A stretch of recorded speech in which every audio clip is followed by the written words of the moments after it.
భరతఖండంలో నాగరికత అన్నది పురిగి. అంటే ప్రపంచ దేశాలే పూర్తిగా కనిపిప్పని రోజుల్లో భారతదేశం ఆనాడు దేశం కాదు, ఖండం, భారతఖండం. సంకల్పం చెప్పేటప్పుడు పెద్దలకి అందరికీ తెలిసే ఉంటుంది. భారతవర్షే భారతఖండే అంటూ వస్తుంది. కాబట్టి అది నాగరికతకు ప్రాతిపదిక. అంటే భారతదేశం యొక్క వైభవం గురించి మనం చెప్పాలంటే భారతదేశం దానిలో నాగరికత గురించి మనం మాట్లాడుకోవాల్సి ఉంటుంది. ఈ నాగరికత దేన్ని ఆధారంగా చేసుకుని వస్తున్నది అంటే సంస్కృతిని ఆధారంగా చేసుకుని నాగరికత ఏర్పడుతుంది.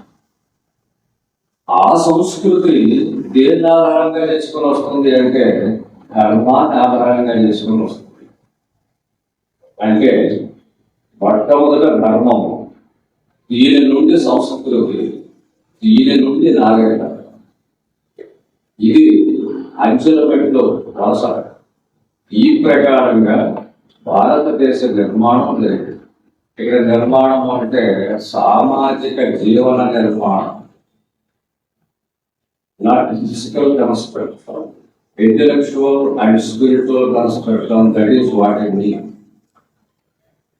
భౌతికంగా దేశాన్ని నిర్మించడం కాదు, జీవన వ్యవస్థ నిర్మాణానికి వైపు అక్కడి నుంచి వచ్చింది. జీవన వ్యవస్థ నిర్మాణానికి మొదట ధర్మం, దాన్ని ఆధారంగా చేసుకుని ఏర్పడింది సంస్కృతి, దాన్ని ఆధారంగా చేసుకుని ఏర్పడింది నాగరికత. ఆ నాగరికత గొప్పది కాబట్టి భారతదేశానికి వైభవం సంతరించడం అని సూక్ష్మంగా చారిత్రకంగా నిర్ణయింపబడిన వాస్తవము సత్యం. ధర్మం, దీన్ని చాలా మంది సనాతన ధర్మము అనే పేరుతో పిలుస్తూ ఉంటాడు. భారతీయ సనాతన ధర్మం ఇదే వివాదాస్పదమైన పదం. అంటే ప్రతి వాడు సనాతన ధర్మం వద్దు అనేవాడు సనాతన ధర్మం కావాలి. ప్రతి మనిషిలోనూ కూడా ఈ సంఘర్షణ, కాన్ఫ్లిక్ట్. అసలు సనాతన ధర్మం అంటే ఏమిటో తెలియని వాడు కూడా సనాతన ధర్మం వల్ల చాలా ఉపద్రవాలు వస్తున్నాయని చెప్పిన సందర్భాలు ఉన్నాయి. పెద్దవారికి చాలా మాధ్యమాల్లో వినే ఉంటారు సనాతన ధర్మం వద్దు అని. మన రాష్ట్రానికి చెందిన వారు కూడా మాట్లాడుతూ జరిగింది. మీరే ఉన్నారు. మన పొరుగు రాష్ట్రం నుంచి కూడా వచ్చే అటువంటి వివాదాలు. అసలు సనాతన ధర్మం అంటే ఏమిటో తెలియకుండా ఉద్ధరణం చాలా పొరపాటు. అంటే తెలియని మాట. వారు అనుకున్నదే నిరూపణాత్మకంగా ఉందని కూడా పొరపాటు. ధర్మము, సనాతన ధర్మము రెండో ఒకటేనండి. అధ్యక్షులు ఇచ్చిన విషయము సంక్లిష్టమైనది. నేను చెప్పడానికి ఎదురు చేస్తున్నాను. కాబట్టి మరి మీ స్థాయికి నేను రాగలమో రాలేమో నేను చెప్పలేను. అంచేత నేను మీకు అర్థమయ్యే రీతిలో చెప్పలేకపోవచ్చు. అది నా సమర్థత. కొంచెం దయచేసి ప్రయత్నం చేస్తే సునాయాసంగా ఉంటుంది నా అభిప్రాయం. ఎందుకంటే నేనే మాట్లాడగలుగుతున్నాను అంటే మీకు అర్థం కాకపోవడం సమస్య లేదు. ధర్మము, సనాతన ధర్మము రెండో ఒకటే. ఏమిటి భారతీయ సనాతన ధర్మము అన్నప్పుడు ఒక సనాతన ధర్మము అనే విషయం ఒకటే మీరు తీసుకుంటే రోజుకి 1 గంట చొప్పున 365 గంటలు చెప్పాలి. అంటే రోజు 1 గంట చొప్పున 365 రోజులు మాట్లాడితే సనాతన ధర్మం తాలూకు ఉపోద్ఘాతం పూర్తవుతుంది. ఉపోద్ఘాతం పూర్తవుతుంది. కాకపోతే నాకు ఇచ్చిన సమయం 60 నిమిషాలు కాబట్టి నేను సింప్లిఫైడ్ మేనర్, సరైన ధోరణిలో చెప్తాను. సనాతన ధర్మాన్ని మొత్తం చూడితే మనకి లభించేది 5 పరమార్థాలు. ఈ 5 కలిపే సనాతన ధర్మం. ఆ 5 ఏమిటంటే 5 భావించుకోగలిగితే సనాతన ధర్మం తాలూకు స్వరూపం మీ మస్తిష్కంలో రూపకల్పన చేయబడుతుంటారు. ఆ 5 ఏమిటంటే దానం, శౌచం, సత్యం, శీలము, ఈ ఐదింటిని ధర్మముగా చెప్పారు. ఎవరు చెప్పారు? భారతదేశానికి చెందిన ఋషి పరంపర. ఋషులు సనాతన ధర్మాన్ని రూపకల్పన చేసిన వారు కేవలం ఋషులు మాత్రమే. దేనికోసం ధర్మాన్ని ప్రాతిపదిక రూపకల్పన చేశారు అంటే ఇందాకే మనం చేశాం, జీవన వ్యవస్థ సక్రమమైన రీతిలో రావడానికి, ప్రశాంత జీవనాన్ని సామాజిక స్పృహలో సమాజంలో ఆందోళన రహితమైన సమాజాన్ని నిర్మించడం కోసము ఈ ధర్మం అనే దాన్ని ఋషులు రూపకల్పన చేశారు. కాబట్టి ఐదింటిలోనూ స్థానాలు మార్చు కానీ 5 పదాలు అయితే ఒక్కొక్కరు ప్రారంభ స్థానం 2వ దానికి, 2వ స్థానం 3వ దానికి మార్చి చెప్పే పండితులు చాలా మంది ఉన్నారు. స్థానములు మారినప్పటికీ పదవులు మాత్రమే ఆగాయి. సత్యము అంటే వాస్తవాన్ని వాస్తవంగా ప్రకటితం చేయగలగడం. శౌచం అదే శుచి శుభ్రత అంటూ ఉంటారు. ఆ శుచిలోంచి వచ్చిందే శౌచము. శుభ్రత, పరిశుభ్రత. ఇక్కడ పరిశుభ్రత అన్నప్పుడు పరిశుభ్రత వేరు, శుచి వేరు. అందుకే శుచి శుభ్రత లేకుండా ఉంటున్నాడు అని చెప్పి ఇది వరకు రోజుల్లో మేము చదువుకునే రోజుల్లో మా ఉపాధ్యాయులు మమ్మల్ని ఇంటిచ్చేవారు. అలాంటి మాట్లాడే ఉపాధ్యాయులు కూడా లేదనుకోండి, అది వేరే విషయం. మా రోజుల్లో శుచి శుభ్రత లేని వాడు అనేవాడు. శుభ్రత అదే క్లీన్లీనెస్, శుచి అదే కదా, రెండే ఉంటాయి. ఇది ఇక్కడ భావం. శుభ్రత అనేటప్పుడు దేహానికి సంబంధించి, శుచి అన్నప్పుడు దేహానికి సంబంధించింది కాదు, మనస్సు యొక్క శుభ్రత. శుభ్రత అన్నది అంటే ఆంగ్లంలో అయితే క్లీన్లీనెస్, అది ఫిజికల్ క్లీన్లీనెస్ అన్నప్పుడు శారీరక శుభ్రత అయినప్పుడే శుభ్రత అన్న పదం ద్వారా పరిగెత్తబోతుంది.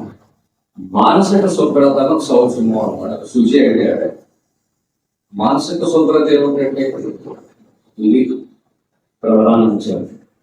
మానసిక శుభ్రత ఏమిటంటే మనసులో 6 రకాల మలినాలు ఉన్నాయి.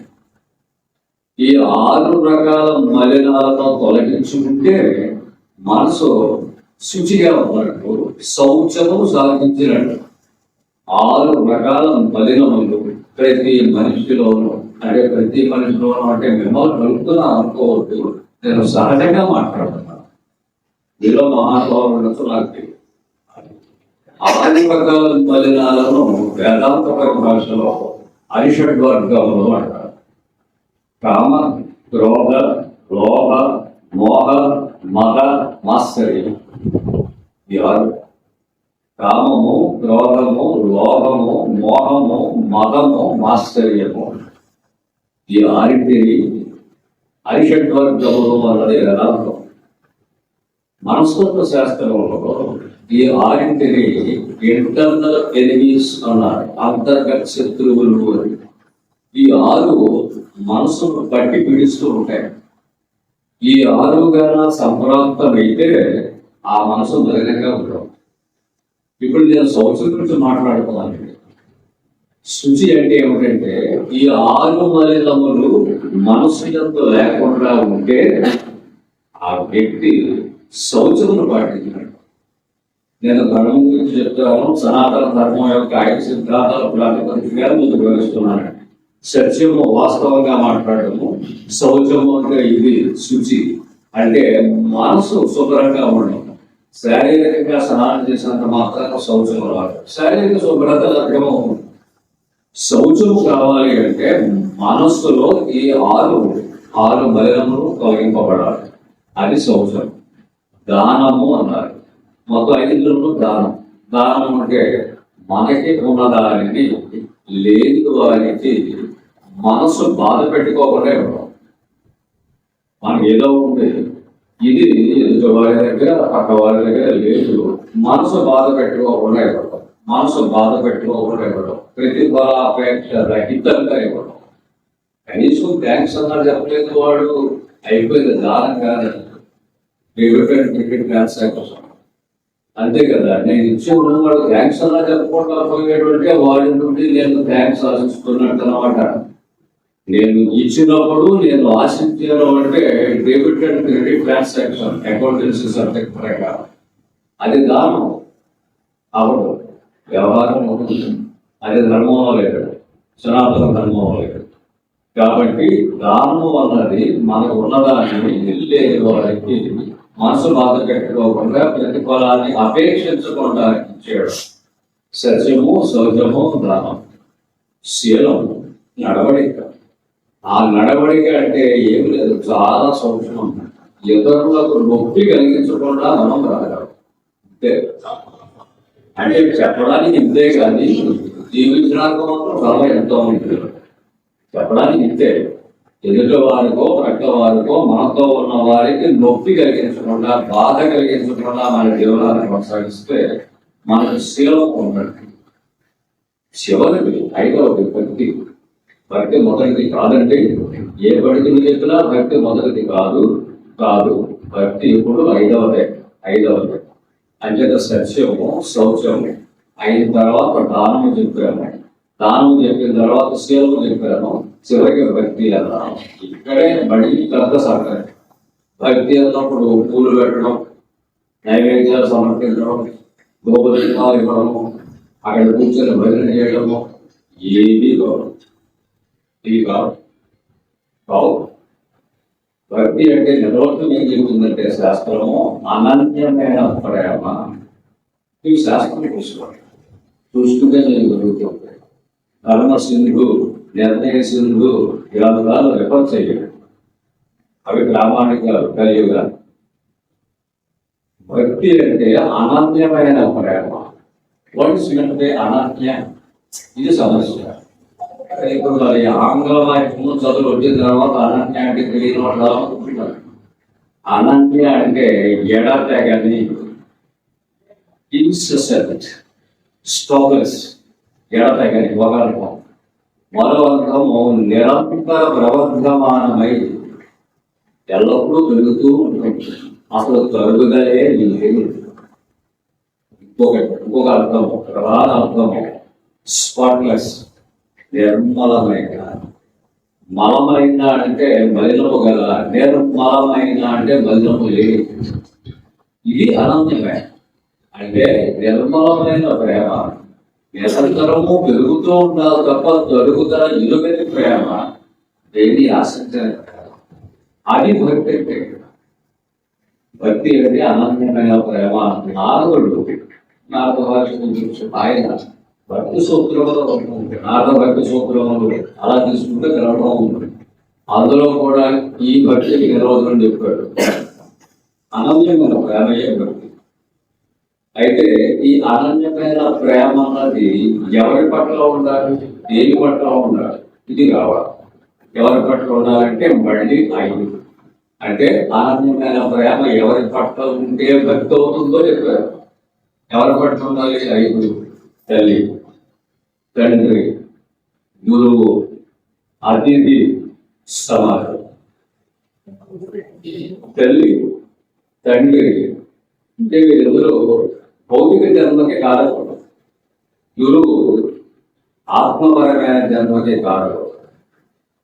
అతిథి వచ్చిన అతిథిని అంటే అతిథి దేవోభావం ఉండేది ఆ భావన. సమాజం ఎందుకంటే ఏ మనిషి అడిగిలో ఉండేవాడు కాదు. మానవ సంగతి ఇది సోషల్ సబ్జెక్ట్ లో మొట్టమొదటి వాక్యం. Social animal. చార్లెస్ డార్విన్ చెప్పింది కూడా అదే కదా. హ్యూమన్ స్పీసీస్ లో స్టార్టింగ్ సెంటెన్స్ అదే కదా. కాబట్టి మానవుడు సమాజంలో ఉండేవాడు. కాబట్టి సమాజం పట్ల అనన్యమైన ప్రేమ ఉండాలి. తన తల్లిదండ్రుల పట్ల అనన్యమైన ప్రేమ ఉండాలి. ఆ తర్వాత గురువు పట్ల అనన్యమైన ప్రేమ ఉండాలి. అతిథి పట్ల అనన్యమైన ప్రేమ ఉండాలి. మరి ఇందులో భగవంతుడు వేరే ఒకటి సమస్య. అసలు భగవంతుడు ఎందుచేత ఈ 5 భగవత్ స్వరూపాలు. ఇది గమనించబడుతుంది. తల్లి, తండ్రి, గురువు, అతిథి, సమాజము. ఈ 5 దేవస్వరూపాలు. ఈరోజంటే రకరకాల పేపర్లతో దేవుడు వచ్చారు తప్ప నేను చెప్పిన సనాతన తరం ఎప్పటికంటే సజీవుడు ఉన్నాడు. సజీవుడు దేవుడి పేరు ఉన్నాయి. దేవుడు ప్రకృతి పరంగా కూడా ప్రకృతి ఆరాధించడం ఏకాది కుటుంబాలను అలాగే చేసేవాడు. అగ్నిహోత్రులు ఎవరికి ఇచ్చేవారు, అగ్నిహోత్రులకు ఇచ్చేవారు. ప్రకృతి పరంగా ఇదేమీ పర్వతం. ఆ రోజున సత్యయుగంలో రామకృష్ణుడు ఇలాంటి వాళ్ళు ఎవరు లేదు కదా, ఉన్నవారు మాట్లాడారు పరమేశ్వరుడు. అదే కాబట్టి ఆయనతోటి వివాదం వచ్చిన వివాదం అంతా మిగతా దేవత దేవి స్వరూపాలతో తప్ప పరమేశ్వరుడితో వివాదం వచ్చేది ఎందుకు లేకపోతే ముందు తెలుస్తుంది. అది కాబట్టి నేను అనన్యమైన ప్రేమ అన్నది ఐదు అంశాల పట్ల ఉండాలి. ఈ 5 అంశాలు అన్నప్పుడు తల్లి, తండ్రి, గురువు, అతిథి, సమాజము. ఈ 5 అంశాల పట్ల ఉన్న అనన్యమైన ప్రేమయే భక్తి. నేను మళ్ళీ మొదలకు వస్తున్నాను, కొంచెం డైవర్ట్ కాకూడదని. ధర్మము పంచసూత్రాత్మకము 5 ఉన్నాయి. అందులో ఏమిటవి? సత్యము, శౌచము, దానము, శీలము, భక్తి అన్నాను కదా. ఈ భక్తి అన్నది అనన్యమైన ప్రేమయే భక్తి అన్నాను. ఈ అనన్యమైన ప్రేమ భక్తి అన్నప్పుడు అనన్యమైన ప్రేమ ఎవరు పట్టుకుంటారో ఇప్పుడు చెప్పాము. కాబట్టి ఈ 5 అంశాల పట్ల అనన్యమైన ప్రేమ అన్నది భక్తి. అంటే ఈ 5 పట్ల అనన్యమైన ప్రేమ ఉన్నవాడు భగవద్ దర్శనానికి అర్హుడు అని అనుకోవాలి. వేరుగా భగవంతుని ఆరాధన చేయమని ఏమి లేదు. ఈ పూజలు ఇవన్నీ ఈ విషయం ఏమిటో ముందుకు వస్తాయి. నేను ధర్మాల గురించి మాట్లాడుతున్నాను అంటే మళ్ళీ ఒక్కసారి రివైవ్ తీసుకున్నాను విషయాలు. భారతదేశ వైభవం అన్నది ధర్మం మీద, ధర్మాన్ని ఆనుకూలం ఉన్న సంస్కృతి మీద, సంస్కృతి ఆనుకూలం ఉన్న నాగరికత మీద ఆధారపడిందని కూడా మనం చేశాం. ఇప్పుడు మనం ధర్మంలో ఉన్నాం. ధర్మం అంటే సనాతన ధర్మం. సనాతన ధర్మం అంటే పంచసూత్రాత్మకం. పంచసూత్రాత్మకం అంటే ఇప్పుడు నేను చెప్పింది సత్యము, శౌచము, దానము, శీలము, భక్తి. భక్తి అంటే అనన్యమైన ప్రేమ. ఈ అనన్యమైన ప్రేమ అన్నది 5 విషయాలు పట్టుకుంటుంది: తల్లి, తండ్రి, గురువు, అతిథి, సమాజం. ఈ ధర్మము సనాతన ధర్మం. ఇక్కడ సనాతన ఇది కూడా పెద్ద వివరాస్పదమైన అంటే తెలియకండి. సనాతన అంటే అర్థం ఏమిటంటే ఏనాడు ప్రారంభమైందో తెలియదు, ఎప్పుడు ముగుస్తుందో తెలియదు. అది సనాతన అంటే ఇమ్మమరియలు అనాదిగా వస్తున్నది అనుకుంటారు కదండి. దాని కాలుకు ఫలం సనాతన. అది ఎప్పుడు ప్రారంభమైందో చెప్పడానికి లేదు, దానికి ముగింపు అనేది లేదు. అంటే నిరంతరము ఎడతెగకుండా కొనసాగుతూ ఉండేదాన్ని సనాతన అంటారు. అంతే తప్ప పాతవి ప్రాచీనం లేదని అర్థాలు చెప్తున్నారండి. ఇప్పుడు అని బాధాకరమైన సనాతన ధర్మం అంటే ప్రాచీన ధర్మము, పాతకాలపు ధర్మము ఈవేళ ఉపయోగపడదు అంటున్నారు కొంతమంది. అది ఏమంటారు, మాధ్యమాల ద్వారా వస్తున్నాయి. గత సంవత్సరం నుంచి జరుగుతున్నది ఎక్కడ పడితే అక్కడ వివాదాలు పట్టలాడుతున్నాయి. సనాతన అంటే ఓల్డ్ కాదండి, ఓల్డ్ కాదు. అది ఎప్పుడు ప్రారంభమైందో తెలియదు. పరమేశ్వరుడు పుట్టిక ఏమిటంటే ఎప్పటికీ పరమేశ్వరుడు పుట్టిక. అది సనాతన. సనాతనుడు అంటే పరమేశ్వరుడు. ఆది మధ్య అంత రహితము. ఆది మధ్యాంతరహితుడు అంటున్నారు కదా భగవంతుడిని. ఆ ఆది మధ్యాంతరహితమైన దాన్ని సనాతనము అన్నారు. ఈ ధర్మం సనాతనము. ఇప్పుడు అర్థం చెప్పట్లేదు. సనాతన ధర్మము పంచసూత్రాత్మకం అన్నారు. అంటే సత్యము, శౌచము, దానము, శీలము, భక్తి అన్నారు. ఈ 5 తప్పు అంటే సనాతన ధర్మం మనకు ఇది మనం పాడు చేస్తుంది అంటూ వివాదాలు వస్తున్నాయి. తప్పు అంటే తర్వాత అది హిందువులు పెట్టారు అంటున్నారు. ఏమంటే మిగతా మతస్థులకి అక్కర్లేదు.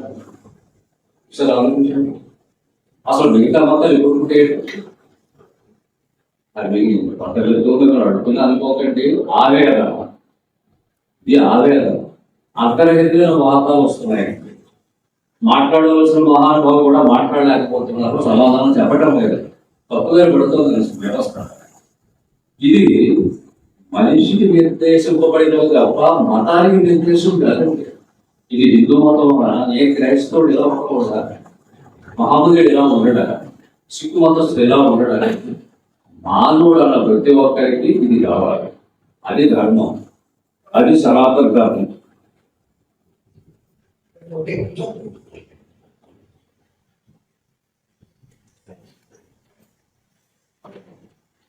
అందువలన ఈ సనాతన ధర్మం అన్నది మతానికి మాత్రము మనము దాన్ని అన్వయించకూడదు. దయచేసి అలా భావించండి. హిందూ ధర్మంలోనే ఉన్నదానికి అవుతుంది ధర్మం అంటే మానవ ధర్మం కనుక సనాతన ధర్మము తప్పు అనడము తప్పు. ఏమంటే ఇప్పుడు నేను మాట్లాడుతున్న భక్తి గురించి చెబుతూ అనన్యమైన ప్రేమ, ఈ అనన్యమైన ప్రేమ అన్నది మనిషిలో ప్రతి మనిషికి ఉన్నటువంటి భావ సంఘర్షణ బట్టి తల్లి పట్ల, తండ్రి పట్ల, గురువు పట్ల, అతిథి పట్ల, సమాజం పట్ల ప్రేమ ఉంటుంది. అదే భక్తత్వం. ఈ ప్రక్రియలో భగవంతుని ఆరాధన చేసుకుంటూ ఉంటారు.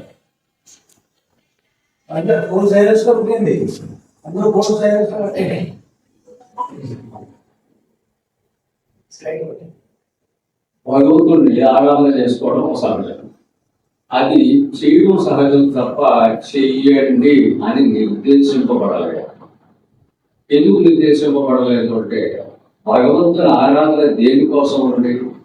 దేనికోసం అంటే అంతఃకరణ శుద్ధి కోసం. అంతఃకరణ శుద్ధి కోసం.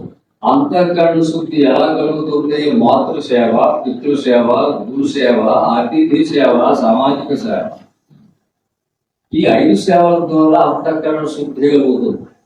భగవంతునికి సేవ చెయ్యకపోయినా అంతఃకరణ శుద్ధి ఈ 5 వల్ల కలుగుతుంది.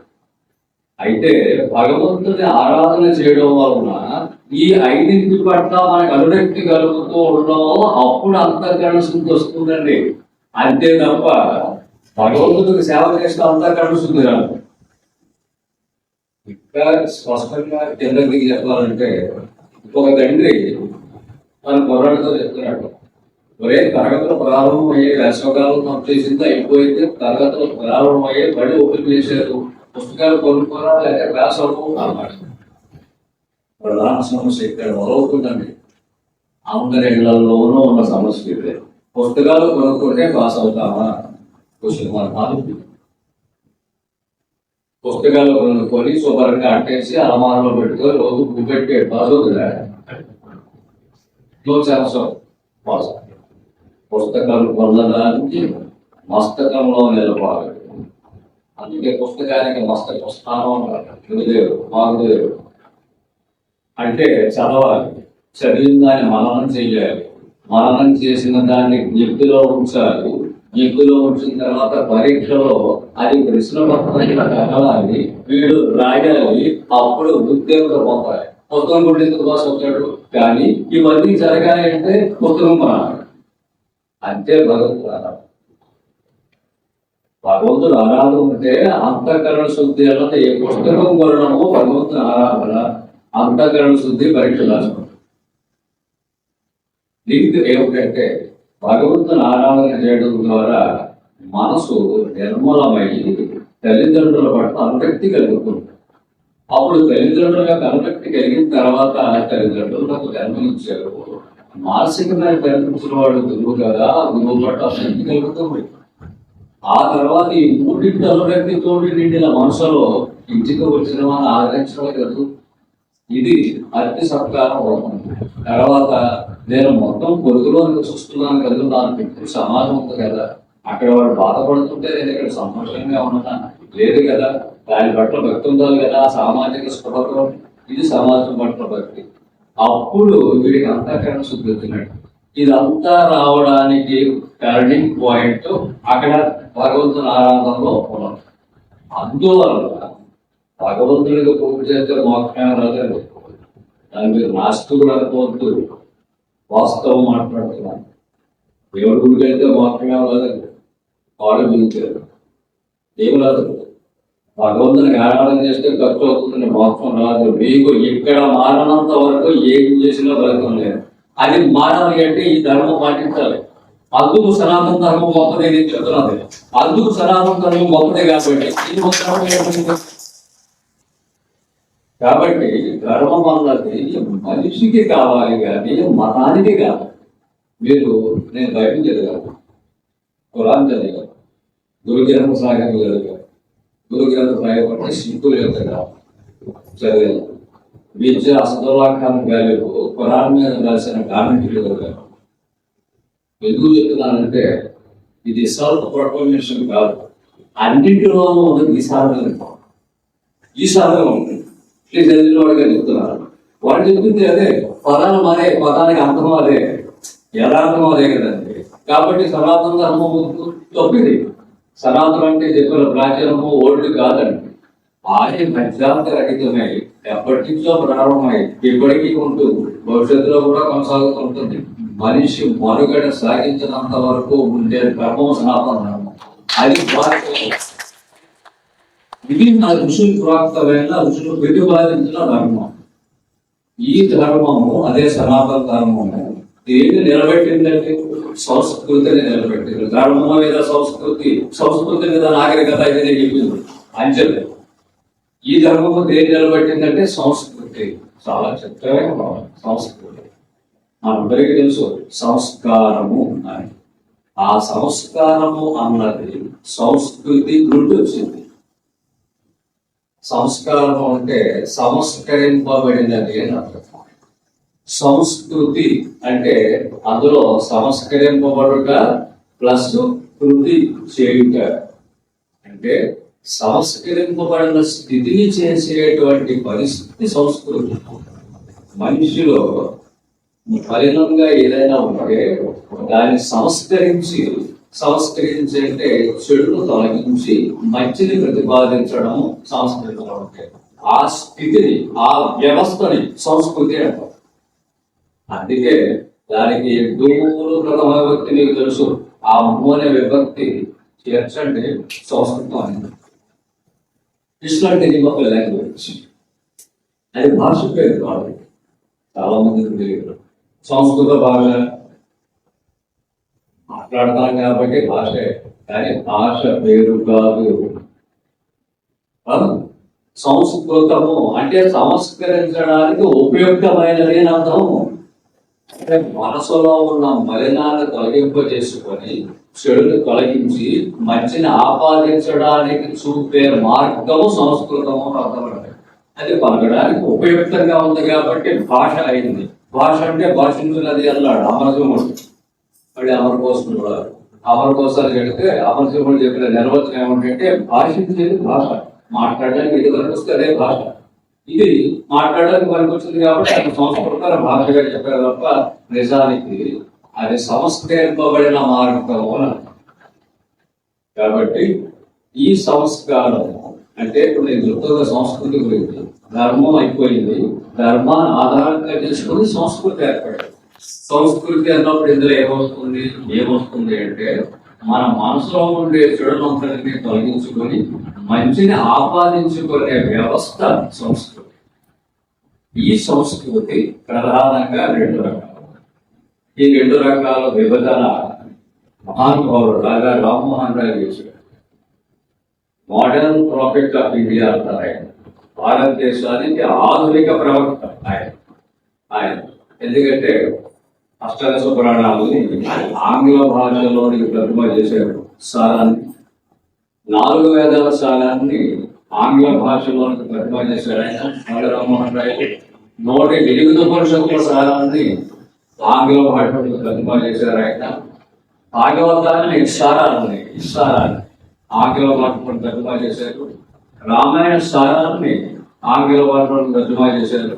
మహాభారత సారాన్ని ఆంగ్ల భాషలో తర్జుమా చేసి ప్రత్యేకించి భగవద్గీతలో ఉన్న 700 శ్లోకాలని 300 శ్లోకాలుగా సారాంశాన్ని కుదించి రాజా రామ్మోహన్ గారు రాసి వెస్ట్కి తీసుకెళ్ళారు, విదేశాలకు తీసుకెళ్ళారు, పాశ్చాత్య దేశాలకు తీసుకెళ్ళి భారతదేశ భాగం అంటే ఇది రాజ్యాన్ని చెప్పారు. అప్పుడు విదేశాలకు తెలిసింది భారతదేశం యొక్క ఔన్నత్యం అంటే ఏమిటి.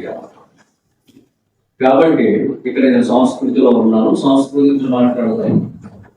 మంచిని ఆపాదించాలి, చెడుని నిర్మూలన చేయాలి, అది సంస్కారం చేయడం, సంస్కరించడం, అది సంస్కృతి. దానికి వాడే పద్ధతి 2 రకాలు అని చెప్పి రాజా రామ్మోహన్ రాయ్ వారు చెప్పారు. ఆ 2 రకాలు ఏమిటంటే లౌకిక సంస్కృతి, ఆధ్యాత్మిక సంస్కృతి అని 2 రకాలు. లౌకిక సంస్కృతి, ఆధ్యాత్మిక సంస్కృతి. లౌకిక సంస్కృతి అన్నప్పుడు లోకంలో నివసించడానికి కావలసిన వక్రత. ఆధ్యాత్మికమైన దాన్నే కొంతమంది పారలౌకిక సంస్కృతి అన్నారు. అది మీకు ఎంతవరకు తెలిసి ఉంటుంది. పారలౌకిక చింతన అంటే ఆధ్యాత్మిక చింతన, భగవంతుడి. లౌకిక చింతన అంటే భూమి జీవించే జీవనాన్ని గురించి చింతన. కాబట్టి లౌకిక సంస్కృతి, పారలౌకిక సంస్కృతి అంటే ఆధ్యాత్మిక సంస్కృతి అని 2 రకాలుగా ఉంటాయని చెప్పి రాజా రామ్మోహన్ రాయ్ వారి యొక్క విశ్లేషణ, అనాలిసిస్. ఈ లౌకిక సంస్కృతికి ఏం కావాలన్నారు? శాస్త్రము, కళలు. శాస్త్రం అంటే జీవన గతికి ఉపయుక్తమయ్యే ఏ శాస్త్రమైనా. తర్వాత కళలు. కళలు అన్నప్పుడు మానసిక ఉల్లాసాన్ని, మానసిక చైతన్యాన్ని కలిగించేవి కళలు. కేవలం ఉల్లాసాన్ని కాదండి, మానసిక ఉల్లాసాన్ని కలిగించేది మాత్రమే కళ కాదు. ఉల్లాసాన్ని కలిగిస్తూ చైతన్యాన్ని కూడా కలిగించాలి. అంటే నిద్రాణమైన స్థితిని చైతన్య స్థితిలోకి తీసుకువెళ్ళి, అంటే సింపుల్ పెట్టడంలో చెప్పాలంటే పడుకున్న వాడిని లేపి లేదా అబ్బాయి ఇది నా దాడి ఇక్కడ కాదు అని చెప్పి చెప్పగలగాలి. ఇది కళలు. ఈ కళలు శాస్త్రములు కలిపి లౌకిక సంస్కృతి అని చెప్పి రాజా రామ్మోహన్ రాయ్ వారికి నిలబడుతున్నాం. అంటే ఇది వేద ప్రవక్తంగా ఋషులు చెప్పే విషయమే. ఈయన అలాంటి సామాజికకి అవగాహన అవడం కోసం విశ్లేషిత వివరణ తీసుకుంటారు. అది ఈయన ప్రవేశపెట్టింది కాదు, ఈ టర్మ్స్ ఈయన ప్రవేశపెట్టారు. అంటే పదాలు ఈయన రూపొందించినవే, కానీ పదాలున్న సారం మాత్రము ఋషులు రూపకల్పన చేసినారు. శాస్త్రము, కళలు ఆధారంగా చేసుకుంటే జీవనము బాగుంటుంది. అది లౌకిక సంస్కృతి. ఆధ్యాత్మిక సంస్కృతి, పారలౌకిక సంస్కృతి అన్నప్పుడు ఏం కావాలి అంటే ఆధ్యాత్మిక చింతన కావాలి. ఆధ్యాత్మిక చింతన అన్నప్పుడు మీకు ఇందాకే మనం చేసిన భక్తి. భక్తి అంటే అనన్యమైన ప్రేమ అన్నాను. అంటే మాతృ, పితృలు, గురువు, అతిథి, సమాజం పట్ల అనన్యమైన ప్రేమ. ఇది పుష్కలంగా ఉన్న మనిషి దీన్ని అక్కడ ఆధ్యాత్మిక సంస్కృతిగా గుర్తు చెందగలుగుతాడు. ఇవి కావాలి అంటే గురువుని ఆశ్రయించాలి, లేక ధర్మశాస్త్రాన్ని చదువుతాం. తల్లిని తండ్రిని గౌరవించడం అన్నది కొంతమందికి తెలియకపోవచ్చు, అప్పుడు గురువు ద్వారా నేర్చుకోగలుగుతారు. అతిథిని గౌరవించడం అన్నది తెలియకపోవచ్చు, గురువు ద్వారా తెలుసుకోగలుగుతాడు. సమాజం పట్ల అనురక్తితో ఉండాలి అన్నది ఒక వ్యక్తికి తెలియకపోవచ్చు, గురువు ద్వారా తెలుసుకోగలుగుతాడు. లేదా శాస్త్రం చదువుకోవచ్చు. అంటే శాస్త్రం అంటే ధర్మశాస్త్రం. ఇందాక లౌకిక సంస్కృతిలో ఉన్న శాస్త్రము ధర్మశాస్త్రం అని కాదు, విజ్ఞాన శాస్త్రం జీవనానికి. ఇది ధర్మశాస్త్రం. ధర్మశాస్త్రం అందరికీ అర్థమయ్యే అవకాశం లేదు. కాబట్టి ఒక గురువును ఆశ్రయించి గురువు ద్వారా కొంత నేర్చుకుంటే ఈ ఆధ్యాత్మిక సంస్కృతి కలుగుతుంది. అప్పుడు ఈ లౌకిక సంస్కృతి, ఆధ్యాత్మిక సంస్కృతి దీని మూలం మర్చిపోవద్దు. సనాతన ధర్మమే. అప్పుడు సంస్కృతి అన్నది రూపకల్పన జరిగినట్టు మనిషి. ఈ సంస్కృతి దేనికి పునాదిగా నిలబడింది అంటే నాగరికతకు పునాదిగా నిలబడింది. నాగరికత. ఇప్పుడు సనాతన ధర్మము అన్నప్పుడు రైట్యువస్నెస్, ఆంగ్ల పరిభాషలో చెప్పాలి. సంస్కృతి అన్నప్పుడు కల్చర్, ఆంగ్ల భాషలో చెప్పాలి. నాగరికత అన్నప్పుడు సివిలైజేషన్, రైట్యువస్నెస్, తద్వారా వచ్చేది కల్చర్. అప్పుడు డెవలప్ అయ్యేది సివిలైజేషన్, నాగరికత. ఈ నాగరికత అన్నది దేనికి సూచన అంటే జీవించే విధానానికి సూచన. మనం ఏ విధంగా జీవిస్తున్నామో ఆ విధానానికి సూచన. అంటే ఒక అబ్బాయి లెక్కలు తీసుకుంటూ A+B² సూత్రం చదువుకున్నాడు. వచ్చేసింది సూత్రం వచ్చేస్తే ఉపయోగం లేదు కదండి. లెక్క ఇచ్చినప్పుడు చేయగలగాలి. వాడు పేపర్ మీద లెక్క వేసుకొని త్వరగా చేసుకుంటూ పోతున్నాడు. ఆ చేసుకుంటూ పోతున్నప్పుడు చూసిన వాడికి ఓహో వీడికి సూత్రీకరణ బాగా తెలుస్తుంది, వీడు ఆలోచించకుండా బాగా తెలుసుకోగలుగుతున్నాడు అని వాడి తీరు తెలుస్తుంది. ఈ సూత్రం వచ్చింది కదా, ఇది సంస్కృతి, వాడు ప్రవర్తిస్తూ చేస్తున్నాడు కదా, ఇది నాగరికత. అంటే సంస్కృతి అన్నది internal maturity of a person, నాగరికత అన్నది outward behaviour of a person. అర్థం చేయలేకపోతున్నాను మరి. కాబట్టి సంస్కృతి ప్రతిబింబింపజేసే శక్తి నాగరికతకే ఉంటుంది. వాడు నాగరికుడు అంటే జీన్ ప్యాంటు డాలన్ జీన్స్ వేస్తే సివిలైజేషన్ కాదండి, అది కాదు. అంటే జీవన విధానము, ఆ జీవన విధానంలో సంస్కృతి ఉండాలి. ఆ సంస్కృతి దేని ఆధారంగా చేసుకుని ఉండాలి? ఇందాకే చెప్పారు కదా, సనాతన ధర్మం. అంటే ఈ ధార్మికమైన చింతన హృదయంలో ఉండి దానిని ప్రతిబింబ చేస్తూ బ్రతకగలుగుతున్నాడా లేదా? వాడి జీవనం ఎలా ఉంటుంది అంటే style of living, otherwise called mode of living. ఎలా జీవిస్తున్నాడు, ఇది నాగరికత. మనకంటే పూర్వీకులు నాగరికులు కాదు అంటారు. ఎందుకు చేస్తారంటే వారికి జీవన విధానంలో రిఫైన్డ్ మేనర్స్ లేవు. అంటే చెట్టు కాలువ గడని కట్టుకున్నాడు, రిఫైన్డ్ మేనర్స్ లేవు కనుక తెలియక, మాట తీరు తెలియక మాట పరుషంగా మాట్లాడేవారు. కానీ ఇప్పుడు సంస్కృతి ఏర్పడిన కారణంగా శృతంగా మాట్లాడే స్థితికి వచ్చాడు. ఆ చెట్టుగాడు విడిచిపెట్టి వస్త్రాన్ని కట్టుకోగలుగుతున్నాడు. ఇవన్నీ నాగరికత చెప్తున్నారు. అంటే సంస్కృతి అన్నది ఇందాక చెప్పారు, internal maturity of a person. దీని రిఫ్లెక్షన్ అవుట్వర్డ్ బిహేవియర్ లో కనపడితే that is what I call civilisation, నాగరికత. ఇప్పుడు గమనించండి, సనాతన ధర్మం వల్ల సంస్కృతి బ్రతుకుతుందండి, సంస్కృతి వల్ల నాగరికత బ్రతుకుతుందండి, నాగరికత వల్ల మనిషి ప్రశాంతత పొందుతాడు. అందుకోసం సనాతన ధర్మం నాగరికంగా చేశారు ఋషులు. అంతేలోక సనాతన ధర్మం పార్టీ మనకు పనికిరాదు కాదు. ఇక్కడ ప్రధానమైన కాంట్రవర్సీ ఎక్కడ వచ్చిందంటే చాలా మందికి తెలియటం లేదు. ధర్మము ఆచారము ఒకటే అనుకుంటున్నారు ఈ సమస్య. అంటే నేను పరుషంగా మాట్లాడుతున్నాను, విమర్శిస్తున్నాను అని మీరు అనుకోకపోతే మాట చెప్తాను. తమిళనాడుకి సంబంధించిన ఒక మాట చెప్పారు, సనాతన ధర్మం అన్నది వైరస్ లాంటిది అని చెప్తారు. అందరూ వినే ఉంటారు, వైరస్ లాంటిది. ఆయనకి ధర్మానికి ఆచారానికి తేడా తెలియక అన్నాడు. ఇప్పుడు నేను చెప్తాను క్లారిటీ. ఎక్కడైనా నీకు సందర్భం వచ్చినప్పుడు, ఎవరికైనా విషయం వచ్చినప్పుడు మీరు దాన్ని ప్రచారం చేయవలసిందిగా వినయపూర్వకంగా కోరుకుంటున్నారు. లేకపోతే సంస్కృతి నిలబడాలి. అంతరించిపోయే ప్రమాదం. ప్రతి ఒక్కరూ మన బాధ్యతగా గమనించాలి. అంటే వేదిక భారత వికాస పరిషత్ కనుక ఇలా మాట్లాడగలిగే స్థితిలో నేను ఉన్నాను. లేకపోతే కొన్ని ఆర్ట్స్ ఉంటాయి కదా, కొన్ని కంచెలు ఉంటాయి తప్పు. కాబట్టి ఇక్కడ నాకు కంచె లేదు, వేదిక అలాంటిది కాదు. అందువలన ఇక్కడ ధర్మము వేరు, ఆచారం వేరు. మీకు సనాతన ధర్మం అంటే చెప్తారు కదా, పంచసూత్రాత్మకం అని. అది మనిషికి, మతానికి కాదు.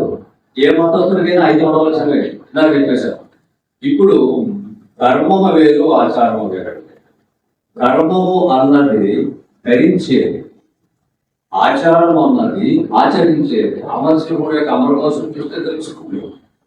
ధర్మము ధరించాలి, సనాతన ధర్మం ధరించాలి. ఎక్కడ? శిరోధార్య, శిరస్సులో ధరించాలి. ఆచారం అన్నది మనం ఆచరించాలి. అంటే మనం నడవడికలో దారిలో నడుస్తూ పోవాలి. ముళ్ళు ఉన్నాయండి అంటే వెళ్ళొద్దు, ముళ్ళు లేవండి ఇందులో వెళ్ళడం, ఇది ఆచరించడం అంటే. కాబట్టి కర్మము వేరు, ఆచారం వేరు. ఇప్పుడు మీకు వివరం తెలుస్తుంది. సనాతన ధర్మంలో మనం భక్తులం కదా, ఈ భక్తులది అనంతమైన ప్రేమ అన్నాం కదా. ఈ అనంతమైన ప్రేమ అనేటప్పుడు ఏ విధంగా దాన్ని మనం వివరించుకున్నామంటే, తల్లి పట్ల, తండ్రి పట్ల, గురువు పట్ల, అతిథి పట్ల, సమాజం పట్ల అనంతమైన ప్రేమే భక్తి. ఇది దైవభక్తికి దారి తీస్తుంది అన్నాం. అంటే దేవుని ఎడల భక్తిని కలిగి ఉండాలి. ఎందుకు? ఇప్పుడు తల్లిదండ్రులు పట్టడానికి జన్మనిచ్చారు, గురువు అన్నప్పుడు మనకి జ్ఞాన జన్మనిచ్చారు, అతిథి అన్నప్పుడు మన ఇంటికి వచ్చారు, మనకు సంతోషాలు ప్రకటిత చేశారు. కారణం ఉన్నాయి. సమాజంలో మన చుట్టూ సమాజమే కాబట్టి చెయ్యాలి. మరి భగవంతుడికి ఎందుకంటే నేను భగవంతుడు పరమేశ్వరుడు, నా నోట పరమేశ్వరుడు రావచ్చు, మీరు భగవంతుడిగానే భావించారు, ఇబ్బంది ఏమి లేదు. పేర్లు ఏదైనా పదార్థం లేదు. మరి ఎందుకు భగవంతుడి పట్ల భక్తి దేనికి మనకి? దేనికి అంటే కృతజ్ఞత. అంటే ఈ వ్యవస్థీకృత జీవనాన్ని సమర్పించినది భగవతత్వం కాబట్టి, ఈ వ్యవస్థీకృత జీవితంలో మనం ఉంటున్నాం కాబట్టి దీనికి కృతజ్ఞతగా ఆయన పట్ల ఆయన లేక ఆమె ఎవరైనా కావాలి, అంటే ఆమె ఆయన అంటే దేవస్వరూపాలు అన్నమాట, భక్తిని కలిగి ఉంటాం. ఈ విధానంలో అంటే కృతజ్ఞత కలిగి ఉండడంలో కృతజ్ఞత ఎలా చూపించాలి అన్నది ఇంట్లో గమనించారు. కృతజ్ఞత ఎలా చూపించాలి? థ్యాంక్స్ చెప్తారా? కాదు కదా, కాదు.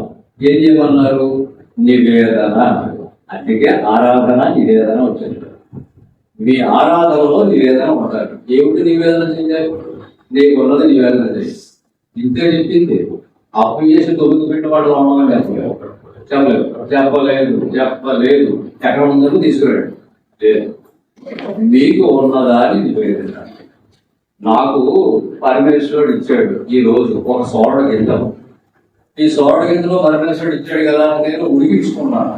ఈ ఉడికించుకున్న దాన్ని నాకు సొంతంగా ఆకలి బాధ తీసుకునేటప్పుడు ఇదే ముందు వాడికి, వాడు ఎవరు తండ్రి కదా, వాడిన మొహం లేదు.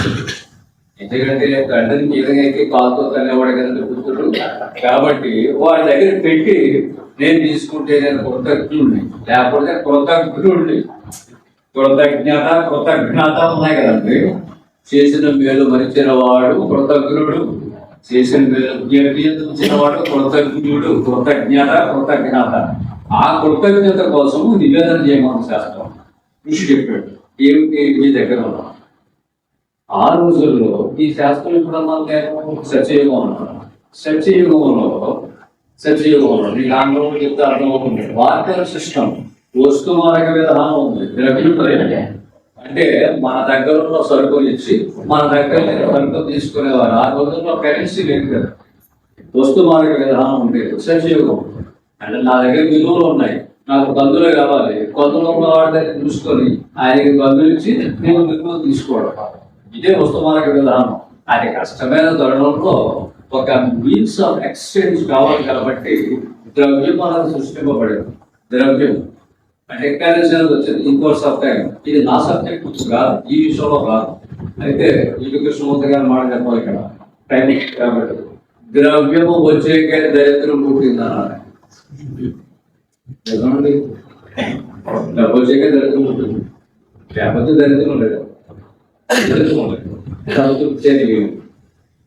అది వేరే సందర్భం కాబట్టి అంతా చెప్పాలంటే ఆ రోజుల్లో సత్యయుగం రోజుల్లో నాకు దగ్గర ఉన్న వస్తువుని అవతల వారికి ఇచ్చి నాకు అవసరమైన వస్తువుని వాళ్ళ దగ్గర నుంచి తీసుకుంటాను.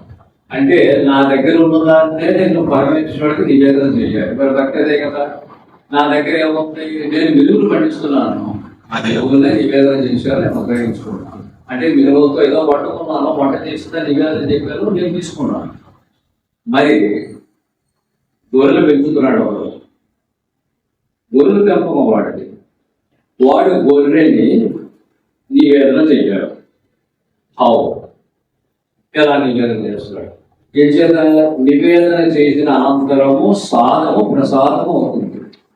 సాధము ప్రసాదము. సాధము అంటే తినదగినది, ప్రసాదము అంటే ప్రకృష్ట సాధము.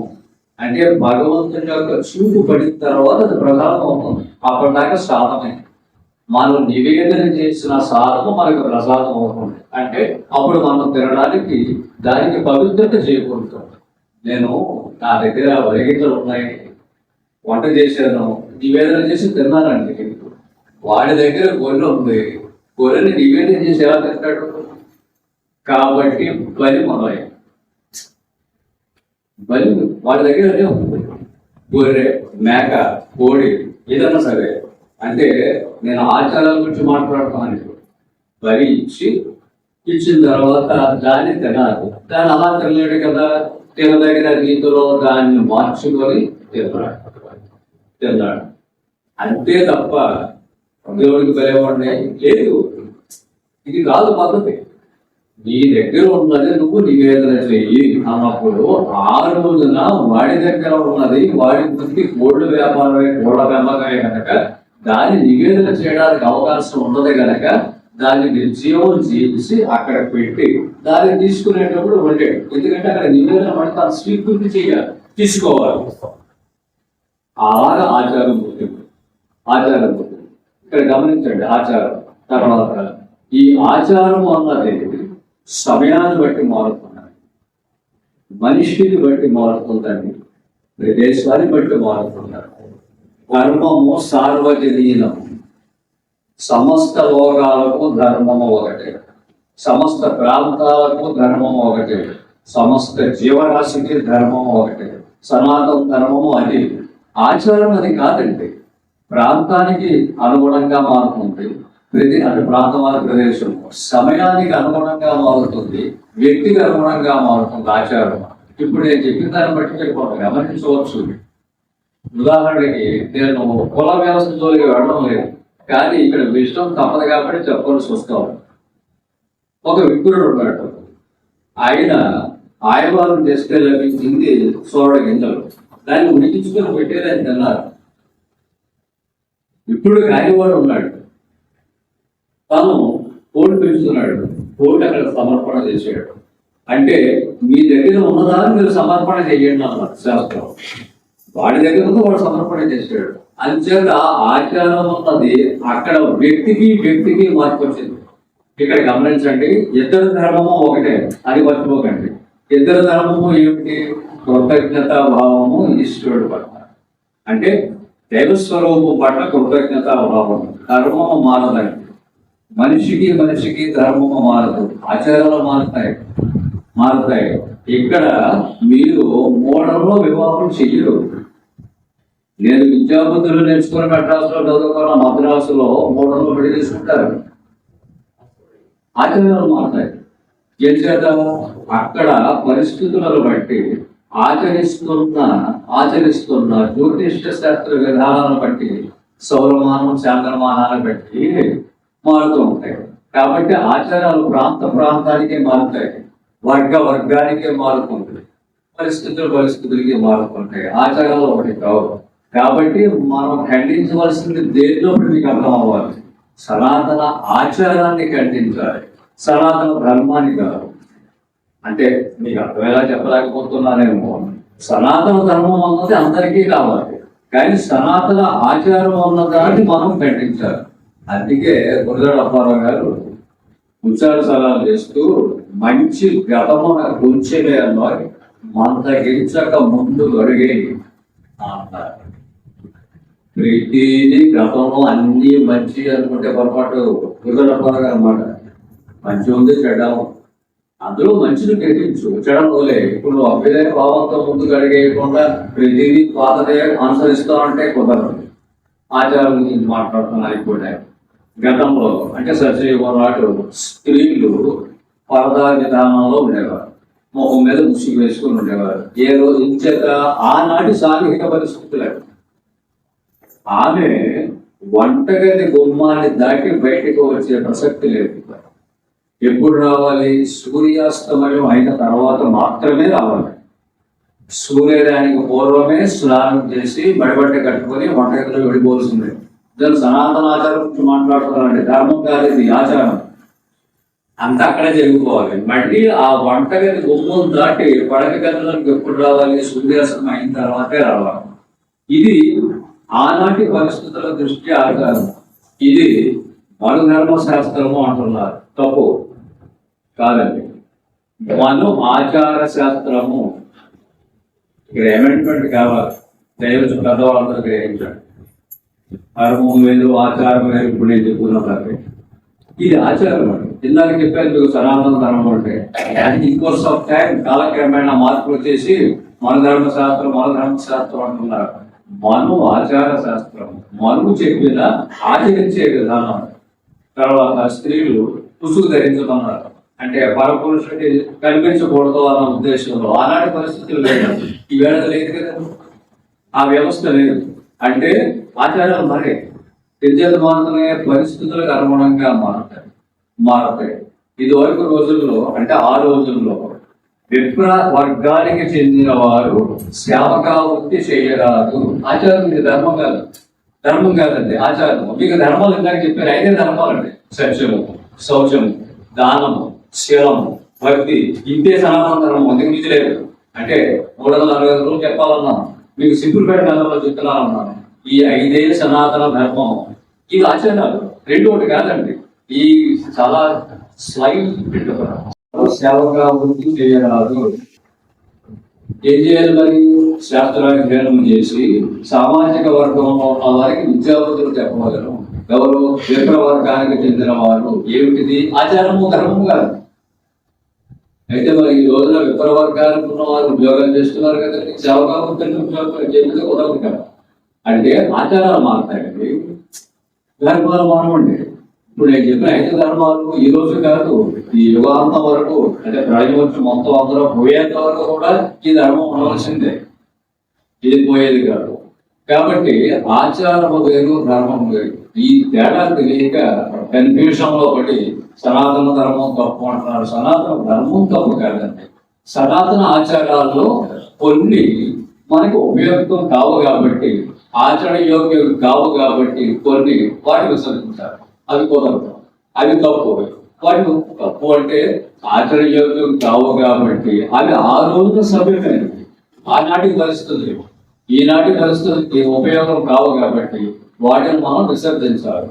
అందుకే మంచి గమన కొంచెమేనో మందగించగా ముందు గడిగి సతీ సహగమనం రాజా రామ్మోహన్ రాయల వారే కొంతమంది విదేశీ ద్వారా సాహిత్యం మొట్టమొదటి ఖండన చేశారు. ఆయన వదిలి గారితోనే ప్రారంభం చేశారు.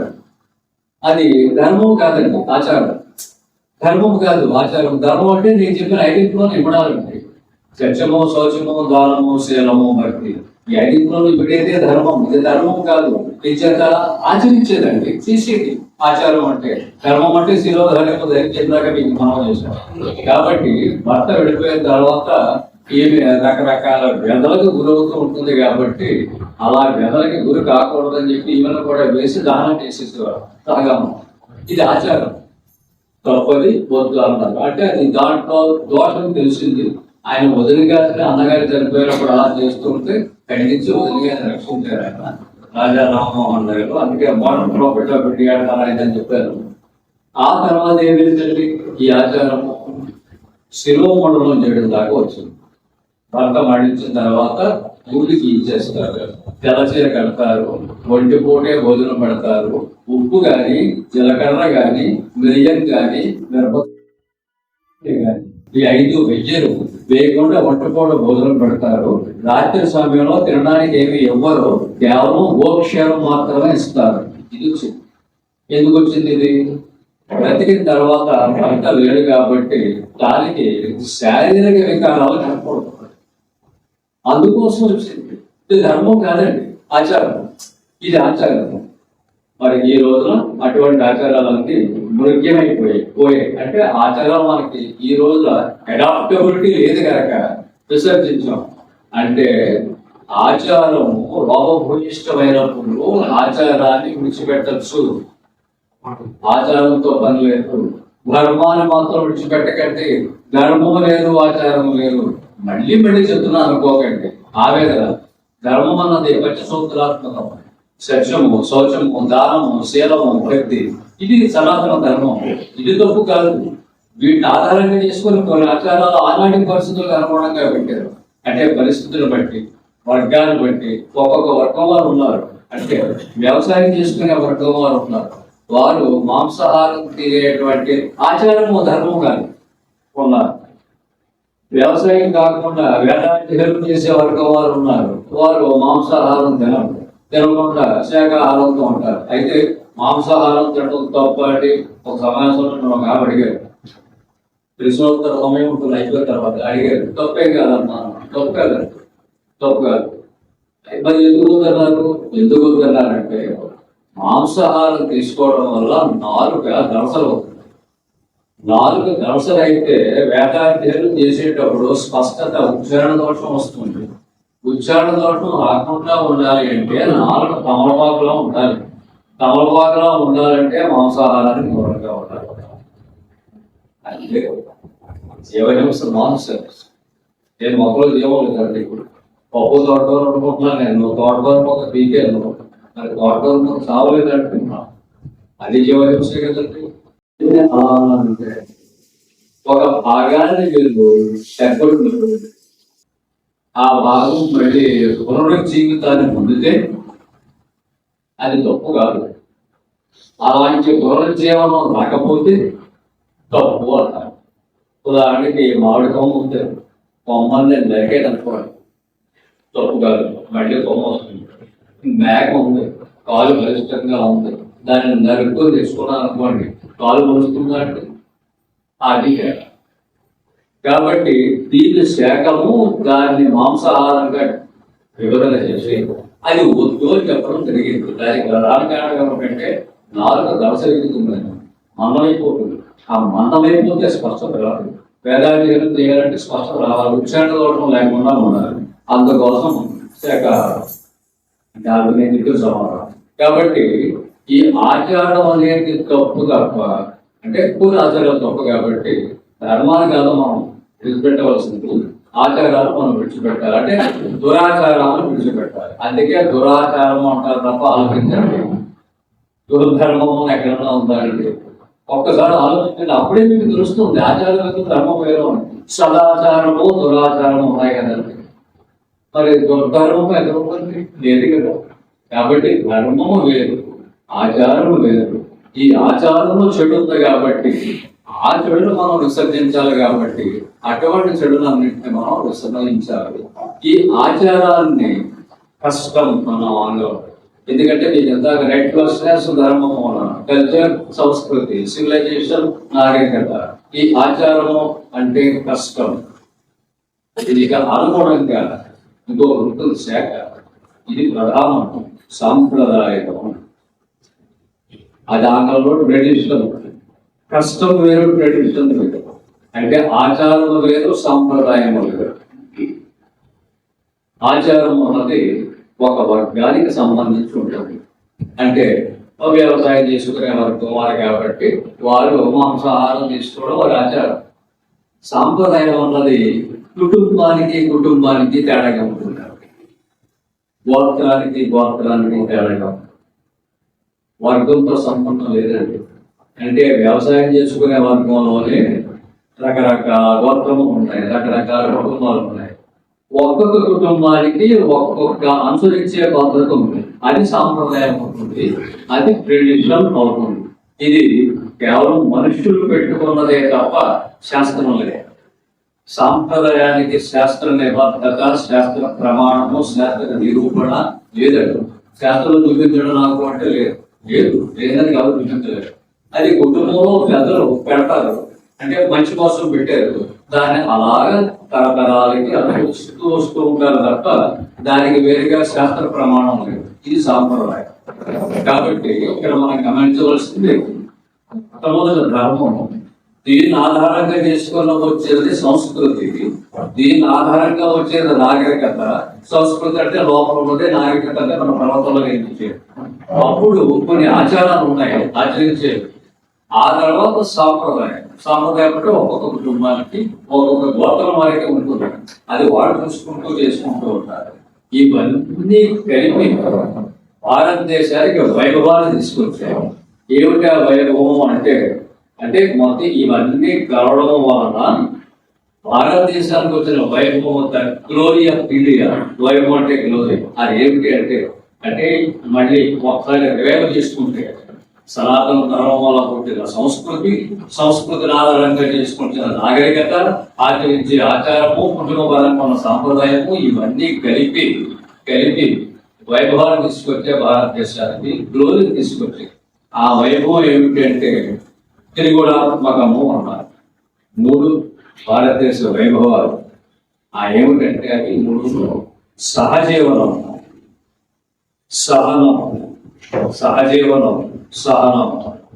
శాంతి, ప్రసాదం, శాంతి, ప్రసాదము. ఈ మూడే భారతదేశానికి వైభవాన్ని తీసుకుంటున్నాయి. దీని విశ్లేషణ చాలా ఉంది. అయితే మిమ్మల్ని ఇబ్బంది పెట్టదనుకోండి, సూపర్గా మాట్లాడటం. సహజీవనము అన్నప్పుడు అందరూ కలిసిమెలిసి జీవించడం. ఇది రావడానికి ఇవన్నీ పునాదులే. ఇవన్నీ పునాదులు అంటే ధర్మము, సంస్కృతి, నాగరికత. ఇక్కడ మీకు ఆచారం అన్నది వర్గానికి, సంప్రదాయం అన్నది కుటుంబానికి, ఇది వ్యక్తిగత. ఇవి కావాలి ప్రధానంగా చూడవలసింది మనం ధర్మము, సంస్కృతి, నాగరికత. వీటి వల్ల త్రిగుణాత్మకమైన వైభవం వచ్చింది దేశాలు. ఈ దేశంలో ఈ మూడో ఉన్నాయన్న ప్రపంచం అంటే ప్రపంచంలో చరిత్రగా సహజీవనం, అదే శాంతి ప్రసాదము అన్నారు. కొంతమంది శాంతి జీవనం అన్నారు. పర్వాలేదు, దాని వరకు చెప్పుకున్నాం. అయితే ఇక్కడ సహజీవనము అనేటప్పుడు అందరూ కలిసి ఉండడం. అదే కదా పిల్లలకి ఎడ్యుకేషన్ సిస్టమ్ లో భారతదేశానికి గొప్ప లక్షణం ఏమిటంటే యూనిటీ ఇన్ డైవర్సిటీ, భిన్నత్వంలో ఏకత్వం, యుద్ధాంగతి పాఠం. అదే సహజీవనం. తర్వాత అంటే సహజీవనం అన్నప్పుడు ఎంతోమంది ఇది భేదాలు ఉన్నప్పటికీ భారతీయత అనే ఈ ఏకీకృత భావం, అంటే సమగ్ర భావము, ఐకమత్యమని కూడా అనుకుంటుంది. అది ఉంటున్నది సహజీవనం లేక. శాంతి ప్రసాదము అన్నప్పుడు అక్కడ ప్రసాదము అంటే ఇలాగ మనం భగవంతుడి పెట్టింది తీసుకోవడం ప్రసాదం అన్నాం. ఇంకొక అర్థం ఏమిటంటే పవిత్ర తత్వము. ప్రసాదానికి రెండవ అర్థము పవిత్ర తత్వము. పవిత్ర తత్వము ఎందుకంటే నానార్థాలు ఉన్నాయి కదండి తెలుగు భాషలో, ఇంగ్లీష్ లో కూడా ఉన్నాయి. ఈ ప్రసాదము అన్నప్పుడు భగవంతుని దగ్గర స్వీకృతమైనవలసింది వస్తుంది, పవిత్రమైన తత్వము వస్తుంది. భారతదేశం యొక్క వైభవానికి ప్రధానమైన అంశాలు. అందుకే చరిత్రకారులు రాసిన విషయం ఏమిటంటే ప్రపంచ చరిత్ర మనం ఏది తీసుకున్నా, ఏ దేశమైనా, ఏ జాతి అయినా భారతదేశం మీద దండెత్తింది కానీ భారతదేశం ఏ దేశం మీద దండయాత్ర చేయాలి. ఇది ప్రధాన అంశం. ఇది దేంట్లో వచ్చింది అంటే సహజీవనంలో వచ్చింది, శాంతి ప్రసాదం అని వచ్చింది. మనము ఆత్మరక్షణార్థము ప్రతిఘటిస్తాం. ఆత్మరక్షణ కోసం మన మీద ఎవరైనా పడ్డానికి వచ్చినప్పుడు కొట్టగా అబ్బాయికి పట్టు పెట్టుకోవడం గొప్పవారు. ఆత్మరక్షణార్థమే చేస్తాం. మనకుగా మనము ఆక్రమణ చేసే ఉద్దేశంతో ఎవరి మీద, ఏ ప్రాంతం మీద, ఏ వ్యక్తి మీద దండయాత్ర చేయలేదు. ఇది భారతదేశ వైభవానికి ప్రధానమైన అంశం. అందుకే భారతదేశంలో వైభవానికి గుర్తు సనాతన ధర్మం అన్నది కాదు. ఇది అంటే సనాతన ధర్మం అంటే పంచసూత్రాత్మకం మర్చిపోకండి. ఆచారం మీద ధర్మం వేరండి, నా బాధలే ఎలా బాధలే. ఈ ధర్మం వల్ల సంస్కృతి వచ్చింది, సంస్కృతి వల్ల నాగరికత వచ్చింది, ఈ నాగరికత వల్ల ఈ వైభవం ఏర్పడింది. ఈ వైభవం ఉండడం వల్లనే భారతదేశానికి ఔన్నత్యం ఉన్నది ఏర్పడింది. ఈ ఔన్నత్యమే భారత వికాసము అన్నారు. ఇది వేదిక యొక్క ఆవిష్కృతికి ప్రధాన హేతు. ఆ వైభవంతో భారతదేశం. అందుకే doctor APJ Abdul Kalam United nations ఐక్యరాజ్య సమితి జనరల్ అసెంబ్లీ సాధారణ సభలో ఉపన్యాసం చెప్పిన రోజున మన భారతీయులందరూ కూడా గౌరవంగా భావించవలసిన, గర్వించవలసింది కాదు.